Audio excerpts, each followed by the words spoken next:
everyone. I'm Elora. This is my dad, John.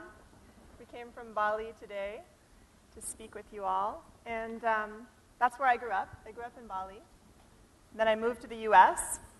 I worked for a while in fashion in New York City, which is very exciting and rewarding. But I felt like I needed to find a way to make a difference. So 2 years ago, I returned to Bali to work with my dad. And so today we've come here to tell you a story about what we've been up to there. I came to Hong Kong in 1975, probably before many of you were even conceived. And I found it very busy, very noisy, very commercial. So I kept on going. I went to another small island called Bali.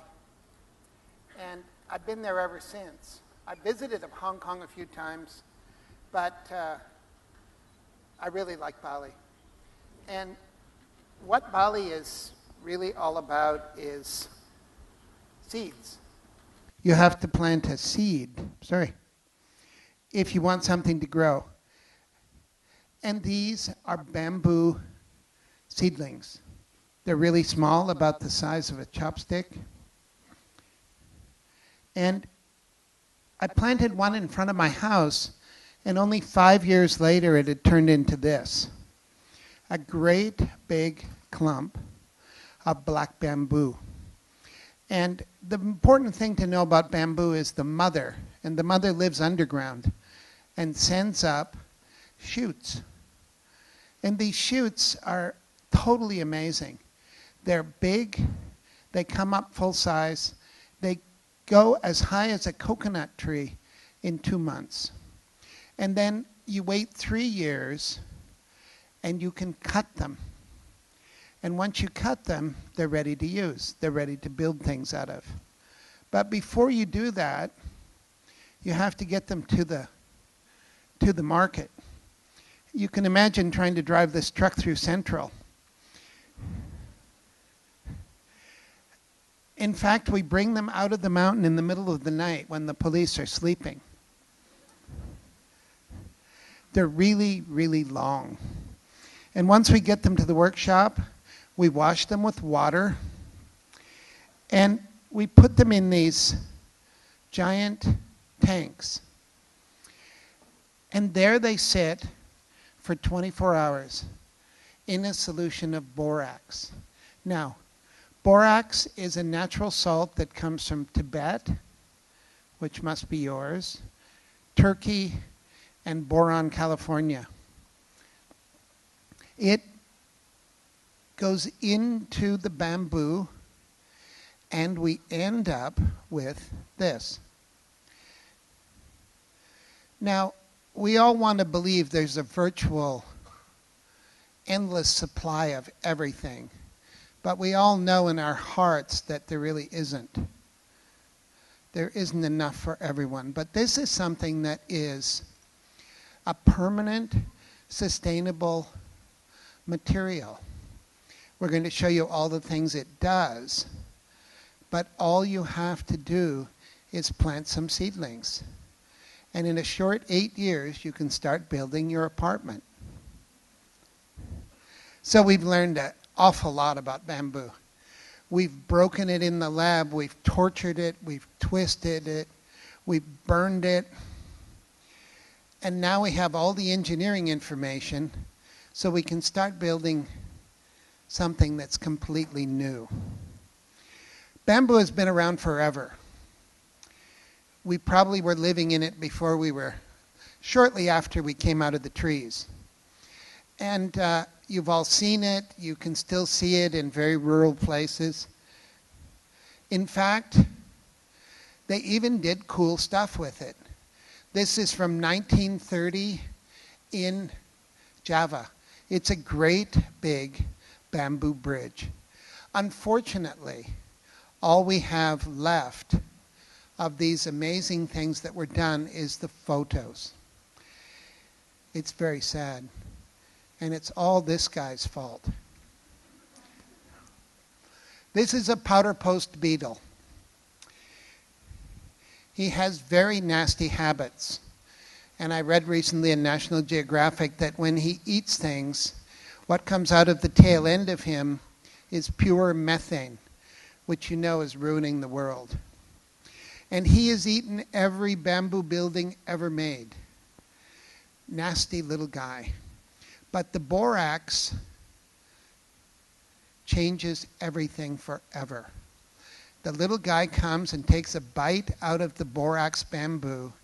He gets terminal diarrhea, and he doesn't come back. Sort of like a tourist in Mexico.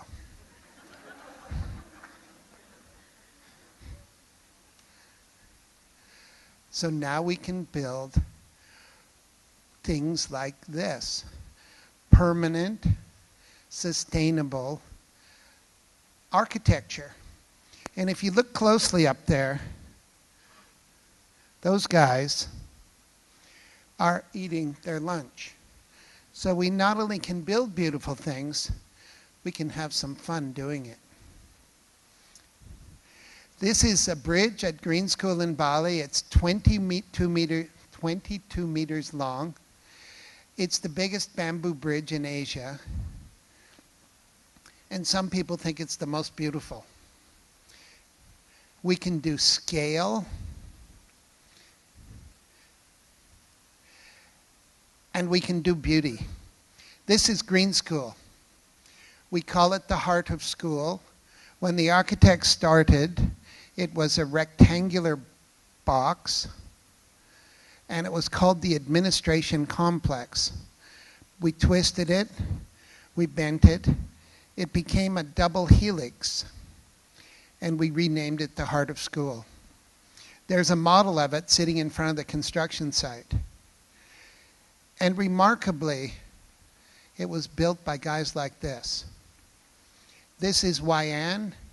He started building bamboo with his dad when he was 5 years old, and he's still doing it. And they have amazing techniques. That's called a fish mouth, and it's being pinned together with a very elegant bamboo pin.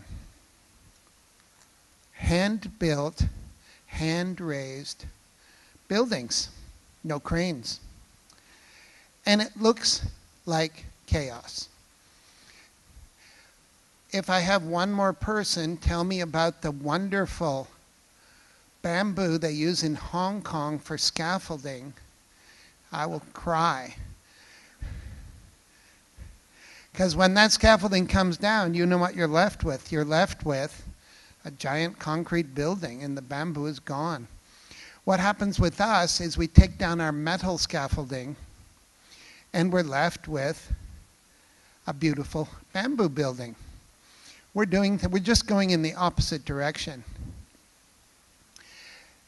It's really exciting to see it. This is the heart of school. It used 7 kilometers of bamboo, but it's very important to do the math. The heart of school has been there for 5 years. The bamboo sprouted and grew for 3 years. That means that this building didn't exist on the planet 8 years ago. It's incredible when you think about the only way we could have built an equivalent structure is to cut down hundreds of 60 or 70-year-old trees. Bamboo is a viable future. It's a school. It's called Green School. It's in Bali. And it's providing a green education for almost 300 kids, from kindergarten to high school. Our first graduates come out this year.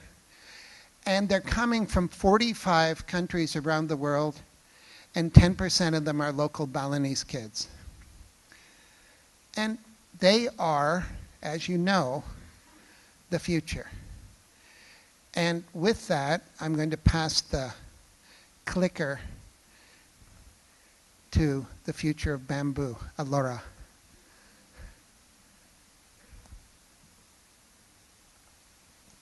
So I returned to Bali a couple of years ago, and Green School had already mostly been built by that time. And I inherited the team of craftsmen and architects who had been building Green School. I founded a new company. It's called Ibuku. In Indonesian, Ibu means mother, and Ku means mine. So Ibuku is like my mother, your mother, Mother Earth. And we are a design and construction team. The way that we start is first we just sit on the land where we're going to build. Then we draw a bit. And then we start the design process in real 3D. We build our architectural models out of the same material that we'll use to build the house. And these models are where the structural design work actually happens. And some engineering.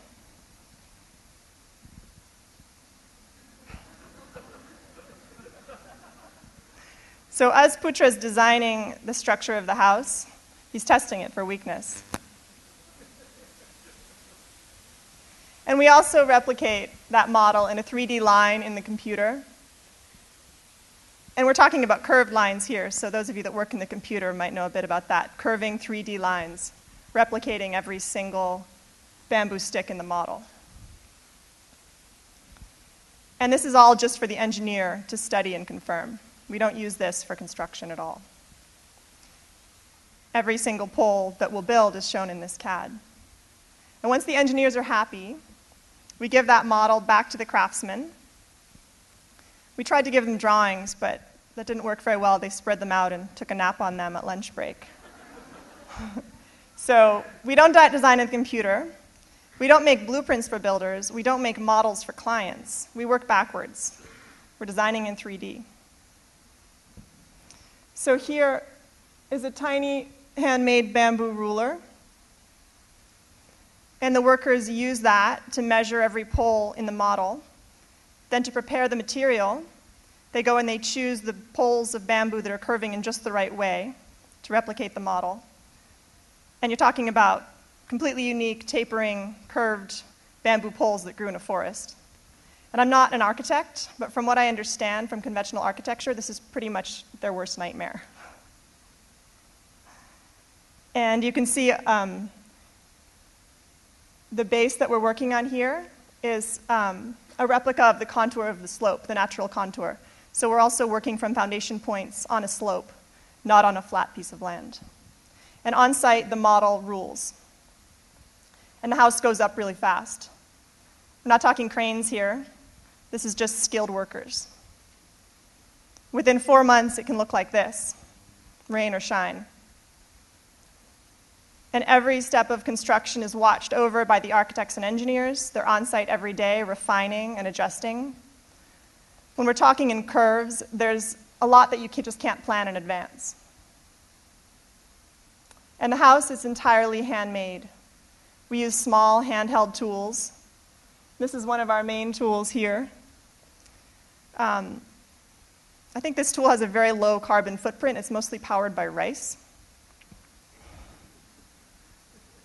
And he's whittling a peg. And we also have bigger tools, but they're usually hand-carried around the site. And then there's a bamboo pole there that they're using to carry it around. And it's one of the few construction sites in the world where you have to take your shoes off to enter. The craftsman is hammering one of those pins he carved into the floor, and that's one of 1,000 pins. And these are our foundation diggers. They're low-impact, rice-fueled excavators. And they also prefer to work barefoot here on the slope by the edge of the river. If you came to our construction site, you might actually think that we were in the midst of an archaeological dig. We build light on the land. We don't disturb it. There's no bulldozers. There's no cranes. We even take the dirt out of the holes and up away from the site. And we build some of the most delicate structures in the world. The rebar comes up from the foundations through a hole that we've drilled in the river stone. The rebar goes up into the bamboo, which is hollow. We cut a hole in the bamboo, and we pour in 50 centimeters of cement. So that becomes a really strong footing for an extremely flexible structure. And it also leaves a really tiny footprint on the land. Now, we managed to convince the roof shinglers to wear harnesses. And one day there was an earthquake at the office, and they're the first the first guys I thought of. But they were actually quite undisturbed up there on top of the flexible structure of the roof. And these are guys who climb coconut trees, also barefoot, of course. And we really don't like cutting down trees, so we designed the curve of this roof to fit perfectly among them. It's nestled right in there. And if you look under a house after 6 months of construction, you'll see little plants still alive. They survived. Now, imagine waking up at sunrise in a bamboo house like this. You enter the house on the 4th floor, and if you look through the hole in the floor, you'll see this. You're inside of a tower, and these are 14-meter bamboo poles that are holding up a roof in a 4-story structure. You feel connected with nature in these homes. That's what people say about them. And we also have clients. These homes are built for people. And we'd promised the owner of this house a TV room in the living room. But we couldn't bear to build walls, so we just built a really big basket and put the TV in that. And this is the master bedroom. The client was into what we were talking about by that point. She didn't want too many walls or windows. She asked us to keep it open, so we built her an air-conditioned bed. And other people like air-conditioned rooms, so we do that as well. This is glassed in. And we're mostly inspired by nature, but we're also inspired by culture. This is our version of a Chinese moon door. It's got a center pivot, spinning glass panel. And this is a spinning egg door. It's set between 2 baskets. That's the powder room, and that's the pantry. And this is the kind of thing that we come up with on site. We spend time inside that structure as the structure is going up, and we think of what we're going to do next. So each of the 7 homes at Green Village so far are completely unique, and we custom design the interiors. Now, can you imagine trying to buy the right furniture for this kind of house? A lot of people were having a hard time with this, so we ended up designing and building custom furniture for them as well. And this is the experience of being on the edge of the river valley, among the bamboo, in a house made in Bali. I wish I lived there. Oh, I do live there. So here we are. 2 spaceships landed on the side of the river. And if you look closely there, you'll see a swimming pool, because people must have their comforts. And again, we were torn, as we often are. Do we put a concrete swimming pool between the spaceships? And we decided not to. So I had an idea, which usually ends in tears. I thought, let's build the world's first bamboo swimming pool. And the engineers came and told me how much it couldn't happen, and the architects came and said they wouldn't work on it. And I felt very frustrated and almost went for the concrete. And then we had an idea, another idea. Let's let the Balinese craftsmen build the pool. So we just built it. And I had a friend staying in one of the spaceships, and he said, John, there was a really big noise last night. And I thought, oh. The first pool had turned over and dumped its entire contents of water into the river. But the Balinese were completely unfazed. They came back, they reinforced all the footings, they'd learned a lot in that one turnover, and then they did extensive testing.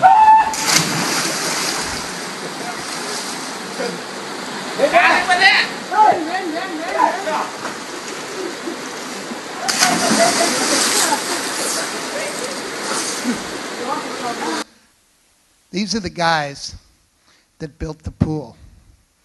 And we went on and we finished the pool. And the next little problem came when the owner and his wife arrived. They both jumped in, and there was a problem. His wife couldn't get out. Now that creates a lot of possibilities in life, but it's right beside the house, so you can't just leave her there. So I got another call saying this time it wasn't it fell in the river, it's the wife can't get out. So I went back and we built steps. Now everyone can get out. So that was just a little vignette, and my life is small, but I'm going to pass the mic back to Elora, and she's going to talk about much bigger and important things. So we're building houses, and this one you can't see it all, but it's actually six stories. So it's longer than our longest bamboo. We had to create a creative tower structure inside to make it work. And it belongs to our beloved client who had actually previously bought a house at Green Village, and during construction he decided that he wanted an even bigger one. So this is his second home. And these are the first 8 of hundreds of homes that will be built around Green School over the next years. And this is an example of a structure at a hotel. It's an exact replica of a traditional wooden Sumatran house, and it's at the center of our family hotel in Ubud. Recently, this bamboo chocolate factory sprung up in our neighborhood. It's the biggest chocolate factory made of bamboo in the world. And a local bank commissioned us to build a green ATM. So it's solar powered, and it's made of glass and bamboo. And for security, that sort of issue came up, and they wanted to build big foundations. We just bolted it to a big rock. So it's not going anywhere. All of these things are just percolating and adding up, and there's basically a bamboo revolution going on. I didn't know what I'd started when I built the school. And you all live in the world of designers, and they all have better suits and better haircuts than anyone else. And they're designing what they're designing. I'm not always completely on the train, but this stuff is being made by these guys. This is local. These are local Indonesian artisans, architects, designers, engineers. And they get into trouble, especially with their mothers. Because their mothers go, we spent all that money on your education, and you're building bamboo. When are you going to get serious and move to Hong Kong and design parking garages? This is really local, and it's really a pleasure to be local. Local bamboo, local talent. And I can't really tell you guys anything about bamboo. This is a 300-year-old Chinese bamboo brush pot found in a church basement sale in London. It was recently sold for $500,000 at auction.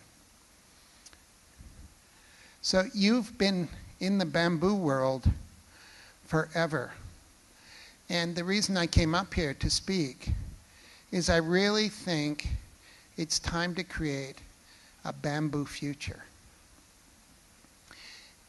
If you really want to blindly follow the West, follow this young man who's going out to plant a bamboo seedling.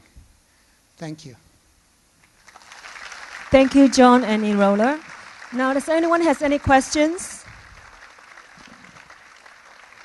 I was just wondering, is there a lifespan on the bamboo, or does it need to be replaced every 5-10 years, or how does it? I knew I forgot something. You remember the brush pot was 300 years old? Well, our buildings, and I'm pretty safe at 63 saying this, will last 100 years. And the oldest piece, we work with a big mining company that mines the borax, and the oldest piece of borax-treated material in the world is 60 years old. And that little powder post beetle still doesn't want to eat it. So I'm feeling pretty good about the age of bamboo. You have to properly treat it, design with it carefully, and it will last for generations. I'm Indonesian, and I wanted to thank you for what you're doing for my people. What plans do you have to take your bamboo technology beyond Bali or beyond Indonesia? There's a big possibility for bamboo everywhere in Asia, and we're just starting small in Bali. We're really lucky there to have the craftsmen that we have, and it's letting us grow at a really kind of accelerated pace and innovate. So we're focusing on Bali for the moment, and we're focusing on this sort of glamorous luxury product, because I also feel like if you're going to make something luxurious and kind of unnecessary, then you should do it out of something that's kind of free. Right? Bamboo, in a way, is free. We're not using resources to create it. So yeah, we're starting at home, and then it has huge possibilities to spread across Asia. I don't want to create a political incident, but I did worry about the fact that when the Chinese find out that they're not #1 in bamboo, I don't want any warships circling Bali. But we are starting something called Bamboo U, as in Bamboo University, so that young designers and old designers from all professions can come and learn about what we're doing. Because Indonesia truly is the bamboo building center of the world now. I wanted to thank you. I visited your school last summer. I was very impressed. Bravo. And I wanted to know what is the resistance of bamboo to fire. I'm really happy you're asking these good questions, because we always forget things. 2 young men with a lot of money and a lot of dreams about building bamboo spent $300,000 getting bamboo into the Hawaiian Building Code. And it tested to the same level as timber frame, as timber, in terms of fire. We were building the school, and there's always a thought of liability and all those children. So we just did a simple thing. We didn't put walls. So the problem in fire is that people can't get out. So God's forbid a bamboo building catch fire at the school. But no matter what way you run, you survive. Any application in colder weathers that it's possible that you've been thinking of? I often have Russians asking this same question. We can absolutely build bamboo anywhere in the world. And it's just a matter of doing earth walls and triple glazed windows and putting it on the land facing the right direction so it gets the sun. But the actual structure would be inside the building. And I'm dying to try that theory. Thank you, Mr. John Hardy and Ms. Elora Hardy.